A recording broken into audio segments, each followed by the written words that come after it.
Abdelkader Zoulim, membre du collectif JVEP de Caen-Normandie et membre de l'association Aïssa ONG International et de son pôle santé sociale, hygiène et environnement, je partage avec vous à l'occasion de la célébration de la JVEP, aujourd'hui le 16 mai 2020, une lecture de l'événement actuel provoqué par la pandémie liée au coronavirus. En ce moment, l'humanité vit un moment insolite de son histoire avec une crise sanitaire retentissant sur les activités de chacun. La crise a conduit à confiner, à priver de tout. Tout est à l'arrêt à cause d'une pandémie, du Covid-19. Nous sommes passés d'une crise sanitaire qui malmène la médecine à une situation de perte de repères et tout ce qui est considéré comme ordinaire est remis en question. À un moment où le monde allait se désagréger et où l'espoir de tout changement paraissait bien limité, cet événement inattendu arrête l'homme dans ce qu'il est et ce qu'il fait.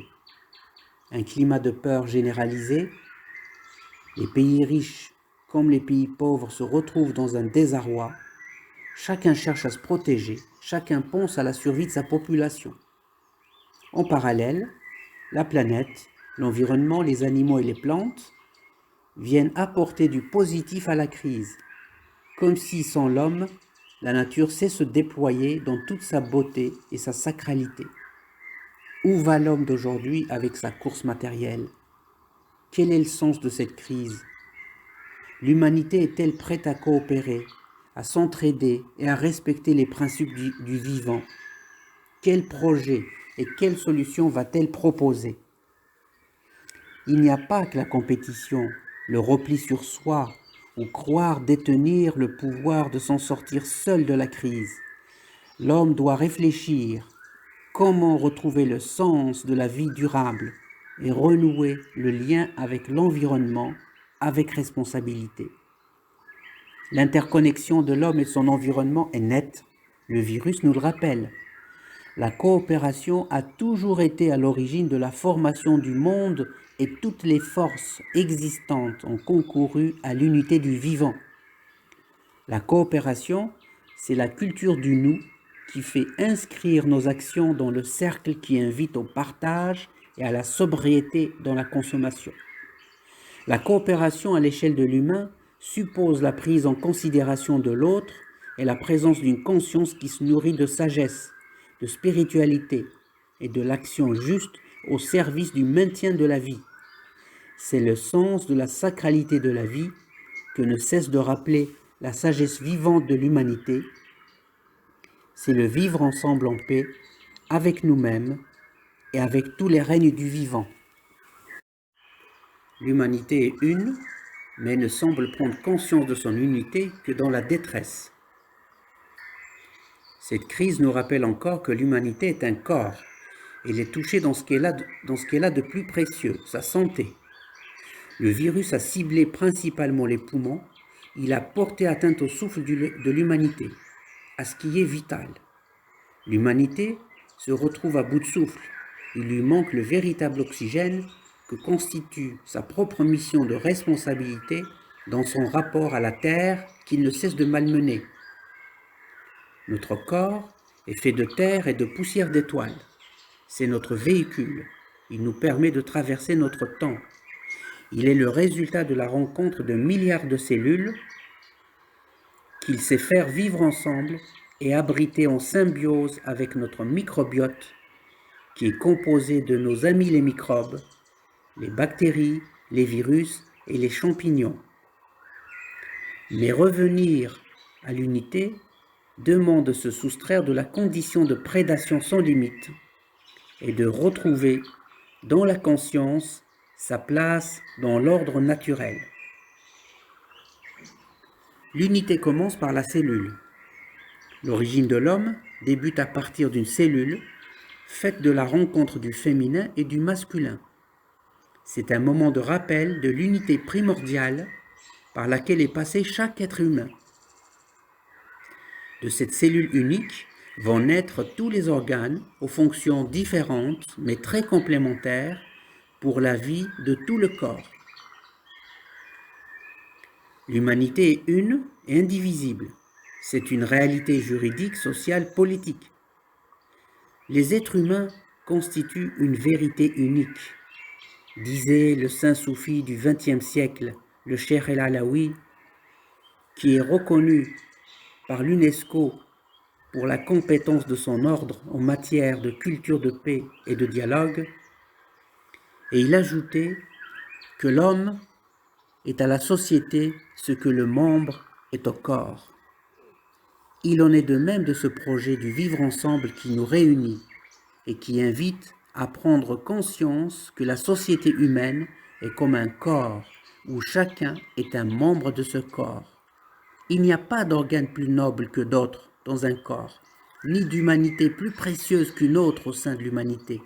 Il y a des comportements irresponsables, des attitudes démissionnaires qui cherchent à défendre des identités ou des territoires fermés et qui ne proposent qu'une vision destructrice de l'unité de l'humanité, exactement à l'image des cellules cancéreuses qui ont rompu avec l'ordre, l'harmonie et le principe du vivant. Nous proposons le vivre ensemble en paix. L'unité peut se décliner sur 3 niveaux de compréhension. D'abord, l'unité de soi-même, par l'éducation et l'observation d'une cohérence éthique dans ses actes et dans ses entreprises. Il y a également l'unité dans l'action et le fait de s'impliquer et de se sentir concerné au sein de la communauté humaine. Et enfin, l'unité du fait de l'interaction intime de notre constitution avec celle de l'environnement. Avec cette crise sanitaire, nous étions déjà alertés. Des incendies de forêt et des cyclones, ainsi que la déforestation provoquée par l'avidité de l'homme, ont précédé cette crise.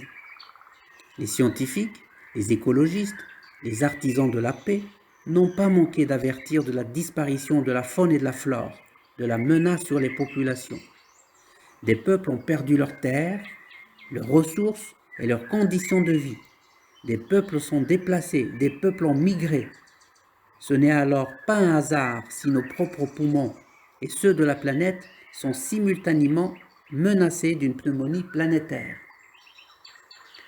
Nous avons probablement oublié l'essentiel, la sacralité de la vie.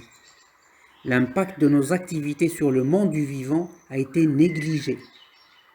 Tout juste avant cette crise et le confinement, la rentabilité avec les usines, les voyages de masse, l'agriculture intensive, la mainmise sur les énergies, sur les ressources de la terre et l'eau était le seul objectif et presque le seul critère de réussite et du développement humain. La vision mercantile et financière a été imposée. Elle s'est faite aux dépens de l'humain.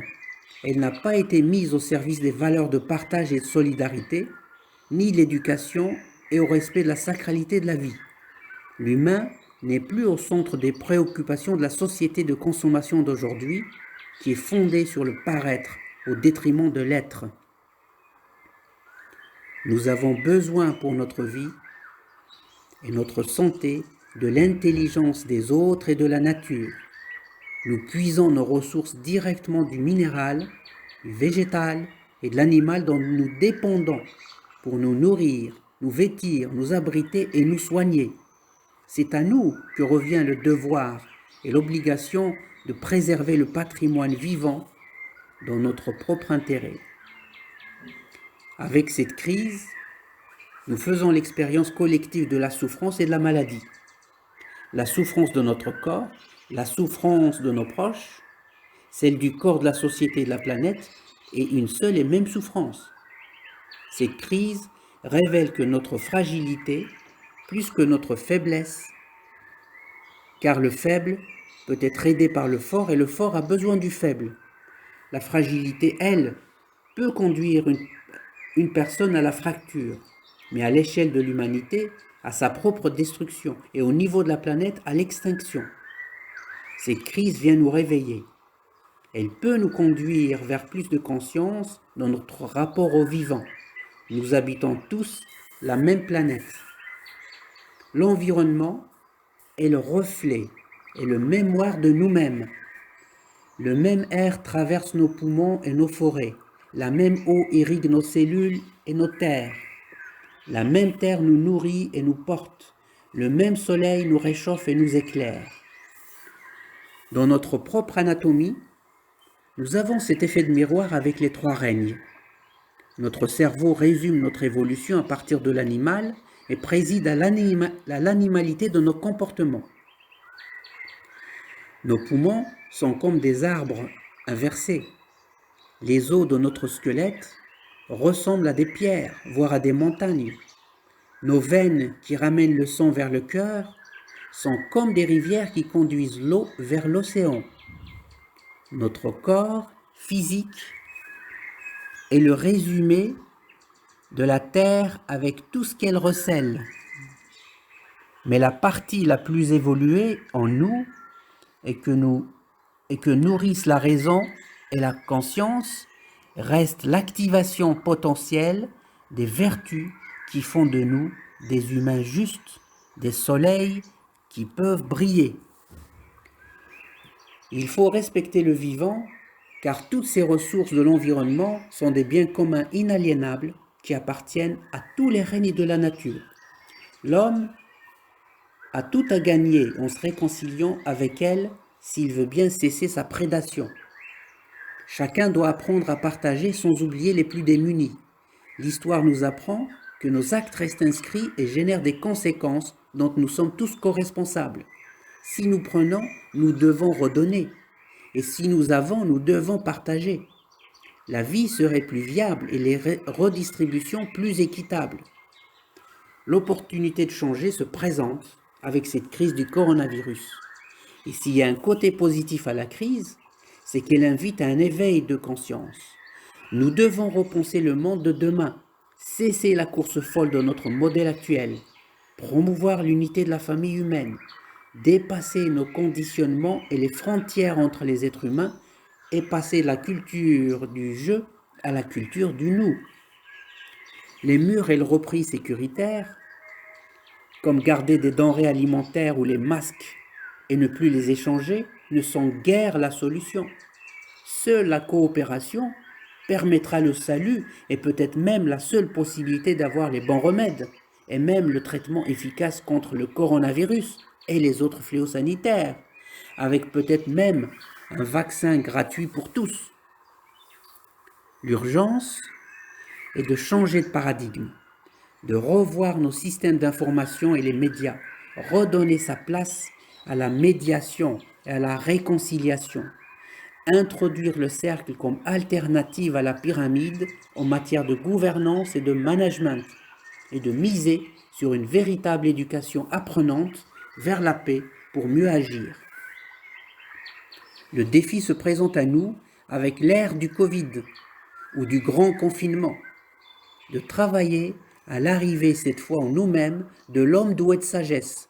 Et l'heure semble arriver pour un autre projet plus viable et prometteur, celui de la promotion de l'être et du vivre ensemble en paix pour l'humanité entière.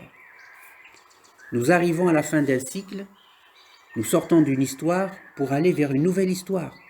Alors, unissons nos efforts pour que les valeurs universelles de partage, de solidarité, d'égalité et de justice puissent devenir des réalités vécues au profit de l'humanité tout entière, sans aucune distinction de culture, de langue, de couleur, de religion, ni de rang social.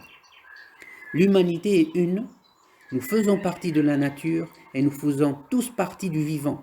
À nous tous, en famille, individuellement, dans nos activités professionnelles ainsi qu'au sein de la société civile, de promouvoir le vivre ensemble, le faire ensemble en paix et l'éducation à la culture de paix. Ce projet porté par le Cheikh Bentounès est reconnu par les nations et l'ONU.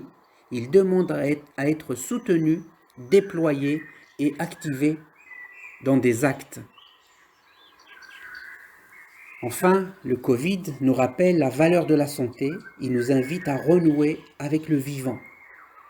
Nous devons avoir à l'esprit le rôle capital de la prévention des maladies dites de civilisation, des excès et de la pollution de l'environnement, comme le diabète, l'obésité, le cancer et les maladies cardiovasculaires. Ce sont ces maladies qui constituent le terrain favorisant des formes graves du Covid-19. Revenons donc à une alimentation consciente, saine, locale et de saison. Utilisons aussi les remèdes naturels comme la vitamine C, la vitamine D, le miel, les probiotiques. Pensez au sommeil, à sa qualité, mais aussi au quota, car il permet à l'organisme de s'auto-réparer et de se régénérer. Nous savons que le coronavirus est lui-même fragile et que des moyens physiques simples, dits barrières et de distanciation, sont à disposition. Et le savon est efficace. Il nous invite à se laver notre propre intériorité avec conscience et calme. Pour conclure, il y a des raisons et des signes qui nous donnent des raisons d'espérer. Quand on constate l'élan de solidarité exprimé dans tous les domaines, je cite le dévouement des équipes soignantes, l'aide multipliée des personnes dévouées aux plus fragiles, la créativité artisanale pour l'exemple de la pénurie de masques. Nous avons vu des hôpitaux qui soutiennent. Il y a aussi la médiation à l'aide et la réconciliation, notamment l'aide apportée aux femmes et aux enfants battus victimes de violences. Des sans-abri sont relogés, des migrants sont aidés. Nous reconnaissons un peu ici l'homme noble dans sa générosité et sa mission de solidarité et de fraternité. La nature, quant à elle, elle a reçu un peu d'oxygène. L'impact positif de cette crise sur l'environnement est bien là. Le ciel est redevenu bleu en Chine, les eaux sont très limpides à Venise. La crise a joué son rôle de révélation. Il faut agir maintenant ensemble avec sagesse, confiance et bienveillance. Je vous remercie.